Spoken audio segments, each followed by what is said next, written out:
Welcome, and thank you for joining us. Please note that this AI-generated podcast is intended solely for general learning and educational purposes.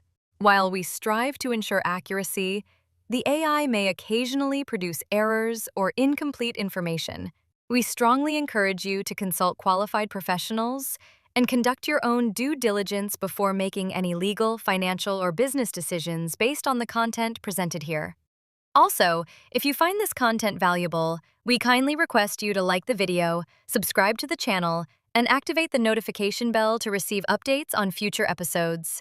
Let's begin. Imagine scrolling through your feed and seeing a video of someone you profoundly trust, maybe a globally recognized figure, saying something completely out of character. Yeah. Or worse, promoting a blatant scam. That sinking feeling. That's really the heart of the story we're diving into today. It's a chilling reality, isn't it? Especially now, with deepfakes and sophisticated AI, we're doing a deep dive into a really significant legal battle, one that just unfolded in the High Court of Delhi. Case number CS-CAOMM 578-2025. It involves Sadhguru Jagadish Vasudev and the Isha Foundation taking on, well, a whole host of defendants over the unauthorized use of his personality rights. Right. Particularly through these AI-driven deepfakes and, manipulated content. And how are we doing this deep dive? Our sources are, straight from the heart of the case, right? Yeah. Detailed notes, excerpts from the actual court order, related documents filed in the suit. Exactly. We've got the timeline, the cast of characters, the legal arguments, and crucially, the court's specific decisions, all pulled directly from the material you, the listener, provided. So our mission here is to take this, well, it sounds like a pretty complex legal case, and unpack what's really happening with these digital infringements. Yeah, and figure out why this particular court ruling is being called, a landmark decision in the fight against AI deepfakes and these online scams. We're going to try and extract the most important nuggets of knowledge from this stack of info just for you. Okay, sounds good. Let's start by setting the stage then. Who is Sadhguru, and what specifically are they trying to protect here? Okay, so according to the sources, Sadhguru Jagadish Vasudev, who's plaintiff number 1 in the case, is described as a globally revered spiritual leader, yogi, mystic, a public figure. He's apparently been sharing teachings on yoga and spirituality since way back in 1984. Wow. And his recognition. Pretty significant, I gather. Oh, absolutely. He received the Padma Vibhushan in 2017. It's the second highest civilian award in India. Other presidential awards, too. He's spoken at major global forums like the UN, World Economic Forum. Impressed. And top universities, Oxford, Stanford, Harvard. Plus, he has a huge social media following. And the other plaintiff number 2. That's the Isha Foundation. It's the nonprofit trust he founded back in '92, aimed at spreading spiritual knowledge. So they're co-plaintiffs looking to protect their reputation and, their association with him. Makes sense. So what exactly, in legal terms, are they trying to protect? What are these personality rights? Good question. The court documents define it pretty broadly. It's not just his name or photo. It includes his voice, signature, image, likeness, his very specific vocal style and articulation. By how he speaks. Exactly. Even his unique attire and appearance. The key point the plaintiffs made, and the court seems to have accepted, is that these elements are solely and uniquely associated with him. Okay, got it. So that's the who and the what. Now, what triggered all this? What's the problem they're facing? Well, the problem is the rise of these deepfake scammers, essentially. The plaintiffs said they first became aware of this widespread unauthorized activity around December 2024. And who's doing it? A lot of people, apparently. The defendants are listed as defendant numbers 1 through 41, described as rogue websites, and the primary defendants. Plus, there are unknown entities, lumped under defendant number 48, referred to as Ashok Kumars, or, John Does. So, hard to pin down. Very much so. It highlights how widespread and often anonymous these actors can be online. And how are they pulling it off? What are they actually doing? The sources say they're using modern technology and AI tools to unauthorizedly morph and Dr. Plaintiff number 1's voice, discourses, speeches, and interviews to create deep fakes. Wow. Yeah, creating false, misleading, and unlawful images, audiovisual advertisements, videos. The court just calls all this the impugned content. And the goal, why do this? The motive, as stated in the documents, seems primarily about perpetuating financial scams, also promoting various products or services by creating a completely false impression that Sadhguru is endorsing them. So basically piggybacking on his name and reputation, as the documents say. Exactly. Which the court notes clearly shows malified intent. Bad faith. They know what they're doing is wrong. This is where it gets really interesting, I think. Can we look at some specific examples? The court order must have detailed some. Oh, yeah. And the variety is striking. Yeah? Take defendant number 1. They were running websites like expressindia950.xyz and newstoday0124.xyz. Okay. They'd post fake news reports saying Sadhguru had been detained. The idea was to alarm people, trick them into clicking, maybe downloading malware or giving up info. Deceptive. And it didn't stop there, did it? Not at all. They actually created a totally fabricated interview, supposedly from the Skavlan show, using a deepfake of Sadhguru. No way. Yeah. And in this fake interview, he supposedly endorsed an investment platform called Trentastic Prism. If you clicked, you got redirected to subdomains to register, a classic scam funnel. Unbelievable. What else? Well, then there was defendant number 2. This was an account on X, formerly Twitter, promoting an NFT called Third Eye NFT. An NFT, okay. Yeah, and they used an AI-generated animated avatar that looked and sounded like Sadhguru, prominently used his name, his distinct attire, his voice style, all without permission, of course. So jumping on the NFT trend, using his likeness. Pretty much. Then you had product scams. Defendant number 3 used Instagram videos. Yeah. Took Sadhguru's actual image and voice, again without permission, to promote a hair product called Afina. Just straight up fake endorsements. Right. And defendant number 4 was maybe a bit different, perhaps not a deep fake in the same sense, but still leveraging his persona deceptively. They were selling books on pregnancy journey Garbhyatra. Okay. And they prominently displayed Sadhguru's name, image, and videos to make it seem like he was associated with or endorsed these books. False association. So creating a connection that didn't exist. Exactly. And finally, there was a big group, defendants 5 through 41, mostly YouTube accounts and channels. What were they doing? They were putting out what looked like spiritual content speeches, lectures. But they were presenting themselves as, like, official or genuine collections of Sadhguru's teachings, using his AI-generated voice, image, and likeness. So mimicking his actual core content. Yes, and the sources note many of these sites were dedicated solely to this stuff, trying to capture his audience, maybe for ad revenue, maybe for something else. But it wasn't just one thing. It was financial scams, fake product plugs, even misrepresenting his spiritual message itself. A multifaceted attack, really, all leveraging his widely recognized persona through technology. Okay, so facing all this, the legal battle begins. They filed a lawsuit, High Court of Delhi, CS-COMM 578-2025. That's right. And things moved fast initially. This key order we're discussing was issued very quickly on May 30th, 2025, by the Honorable Mr. Justice Sara Banerjee. It was a single-judge decision, so one unified ruling. And what was the immediate ask? What did they need right away? They went for something called an ex parte ad interim injunction. Okay, break that down. Sure. An injunction is basically a court order telling someone to stop doing something. Ad interim means it's temporary for now, and ex parte is the crucial bit. It means it's granted without hearing the other side first. Why would they grant that? Isn't hearing both sides important? It is, usually. But here, the plaintiffs argued it was urgent. The harm was happening now, spreading fast online, and the defendants were often anonymous or hard to find quickly. Waiting could mean irreparable damage. So speed was critical. Absolutely. And because of that urgency, they successfully argued they should be exempt from mandatory pre-litigation mediation. That's usually required in India for commercial cases, but there are exceptions for urgent ex parte needs. They cited precedents to back that up. Makes sense. Any other procedural stuff that shows the court recognized the urgency? Yeah, a few things mentioned in the documents. They were given a couple of extra days to pay the court fees, allowed to file more documents later if needed. Little things that streamline the process when time is tight. What about notifying government bodies? Right. They were exempted from giving advance notice to the Department of Telecom and the Ministry of IT.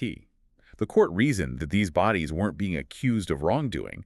They were included so the court could later direct them to help enforce the order, like telling ISPs to block sites. Ah, okay, so they were there for compliance purposes. Exactly. It shows the court focusing on getting that immediate injunction in place. They even got permission to submit video evidence on an encrypted pen drive, following specific court rules for digital proof. Shows the system adapting.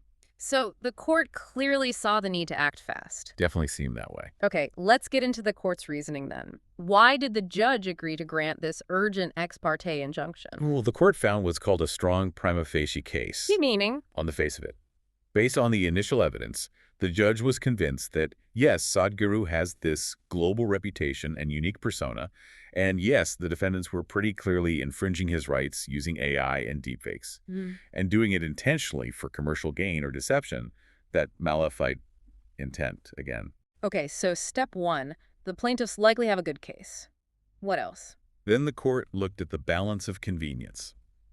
Basically, who would be harmed more if the injunction was or wasn't granted right now? It tilted heavily towards the plaintiffs. You have their established reputation versus these often anonymous defendants acting without permission. The court felt the potential harm to Sadhguru and the public clearly outweighed any inconvenience to the defendants being told to stop their unauthorized activities. That makes sense. And the third piece, usually there's something about harm. Irreparable loss and injury.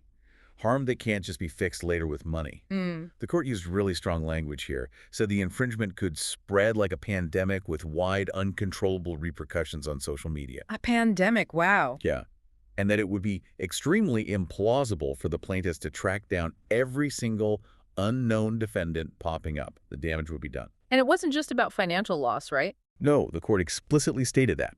It damages Sadhguru's reputation, erodes public trust, harms public welfare, consumer protection. It even affects the integrity of public discourse. The ruling said this goes beyond mere economic considerations. The judge even described the plaintiffs as struggling on the fence, exposed dangerous edge of technology, really captures the vulnerability here. So strong case, balance of convenience, risk of irreparable harm. The trifecta for an injunction. Exactly. And that led the court to issue what's being called this landmark decision, the Dynamic Plus injunction. Okay, Dynamic Plus. Why that specific term? Why aren't standard injunctions good enough for this kind of online mess? That's precisely the point the court addressed. It recognized the reality of these online infringement platforms changing constantly. The court called them hydra-headed websites. Like the mythical monster. Cut off one head, two grow back. Exactly that image. You block one site, it reappears in a slightly different name or address.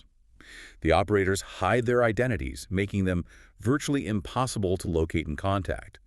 A traditional injunction against just one website or one account becomes useless very quickly. So you need something more flexible, something that can adapt. Precisely. So the court, building on some previous cases, landed on this Dynamic Plus injunction concept. It's designed to provide evolving relief, allowing the plaintiffs to tackle new instances of infringement as they pop up without having to file a brand new case every single time. That seems crucial for online enforcement. It really is. The court said the goal is to make sure enforcement of intellectual property rights on social platforms and the internet ought to be visible and effective, especially with technology developing so fast and unpredictably. People like Sadhguru need proper protection. Okay, so let's get specific. What did this Dynamic Plus injunction actually order people to do or stop doing? Right, the specifics are key. First, against the main infringers, defendants 1 through 41 and the unknown defendant 48, it's a broad order.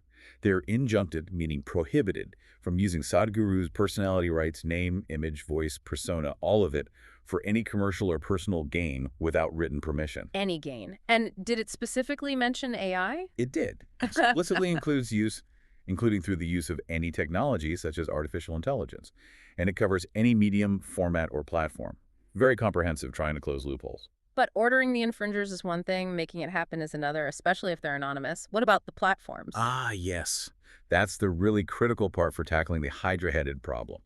There are specific directions to the intermediaries. Defendant 42, likely a domain registrar. The company that registers website name. Exactly. They were ordered to suspend, lock, or disable the specific scam domains already identified, like Express India 951.xyz, but also any future domains the plaintiffs identify as infringing during the case. And crucially, they have to disclose registrant and billing details.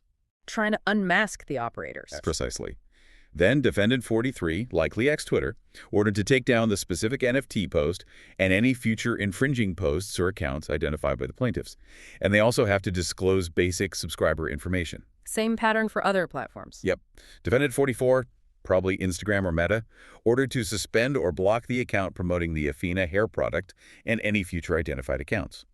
Again, disclose basic subscriber info. And YouTube with all those channels. Defendant 45, YouTube, Order to suspend, take down, or disable the channels of defendants 5 through 41 that were solely infringing, plus any future identified channels. And, you guessed it, disclose basic subscriber information. Okay, so takedown and disclosure across the board for platforms. What makes it dynamic plus? Here's a key innovative part, especially regarding YouTube.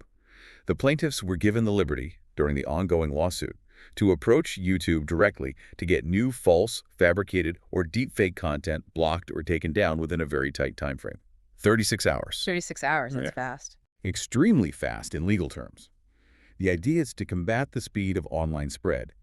If YouTube has genuine doubts if something specific is infringing, the plaintiffs can quickly go back to the court for clarification. But the default is, YouTube needs to act fast on clear fakes identified by the plaintiffs. That puts a real onus on the platform. It does. And finally, the court involved the government bodies too. Defendant 46, the Department of Telecom, and 47, the Ministry of IT. What were they ordered to do? They were directed to issue necessary notifications and directions to internet service providers and social media platforms, telling them to block access or suspend the infringing websites, accounts, and channels identified by the plaintiffs. So a belt and braces approach. Direct orders, platform takedowns, and potential ISP-level blocking. Exactly. The insight here is the multi-pronged attack. It's not just telling the bad guys to stop, which often fails with anonymous actors. It puts real obligations on the platforms where the harm happens, forcing takedowns and disclosure, and leverages government bodies for broader enforcement. It's designed specifically to tackle the anonymity, speed, and resurfacing issues of online infringement, especially deepfakes. Okay, that's a powerful initial order. What happens next in the actual court case? It's not over yet, right? No, not at all. This was just the ad interim injunction. The court has issued formal summons to all the defendants. They need to show up, legally speaking, before the joint registrar on September 3rd, 2025. That's usually for procedural stuff like marking exhibits, organizing documents. And the defendants get to respond. Yes. They have 30 days from when they're served the summons to file their formal responses, called written statements. Then the plaintiffs, Sadhguru and Isha Foundation, get 15 days after that to file replies to those statements. And then back before the judge. Right. The case is scheduled to be heard again by the court itself, Justice Banerjee presumably, on October 14th, 2025, for further proceedings. So the legal wheels are turning, but that initial injunction provides significant protection in the meantime. Okay, let's step back and unpack the significance of all this for you, our listener. This deep dive really shows the High Court of Delhi taking a remarkably strong, proactive stance against deepfakes and AI misuse impacting personality rights. It really does. It feels like a landmark ruling, and not just for Sadhguru and Isha Foundation. It sets a potentially powerful precedent for anyone, really, whose digital identity, their persona, is at risk of being hijacked online, especially by these sophisticated, hard-to-trace operators. So let's recap the key takeaways for you. We've seen how the court clearly recognized Sadhguru's established unique personality rights. We looked at those specific, varied examples of deepfake use, financial scams, fake endorsements, even mimicking his core teachings. And we understood the court's clear legal reasoning for acting so fast and decisively. Finding that strong initial case, seeing the balance of convenience favored protecting Sadhguru and public trust, and recognizing that very real risk of irreparable harm spreading like a, quote, pandemic. And the crucial tool here was that pioneering use of a dynamic plus injunction, a legal mechanism designed to be flexible, to adapt, to fight back against those hydra-headed online infringers who just keep popping up. Yeah, and the real insight, I think, is how it was structured. Orders hitting not just the alleged infringers, but critically, the platforms forcing takedowns and information disclosure, and even looping in government bodies for potential blocking. It's that multi-pronged approach tackling the anonymity and speed that often make traditional legal actions feel, well, inadequate online. So for you, the listener, what does this all mean? Well, it definitely highlights the rapidly evolving challenges in our digital world, doesn't it? It shows how easily powerful tech like AI can be weaponized for harm, for deception, and it gives us a fascinating look at how legal systems are trying, really trying, to adapt to protect individuals and maintain public trust in this age of information chaos. It really underscores the importance now more than ever of critical thinking when you encounter content online, especially anything involving big names, endorsements, or, financial opportunities. You just have to question what you see and hear. Definitely. This dynamic injunction seems like a powerful tool, letting rights holders push for quick takedowns of new fakes. It does offer hope for more effective enforcement. But here's a final provocative thought for you to mull over. We're in a world where AI deepfakes are getting easier, cheaper, faster to create every day. These Hydra-headed sites can reappear almost instantly after being blocked. So is this kind of legal action even a sophisticated dynamic plus injunction with platform cooperation and government backing? Is it truly enough to keep pace with the sheer speed and scale of online infringement? Or are we always going to be playing catch-up?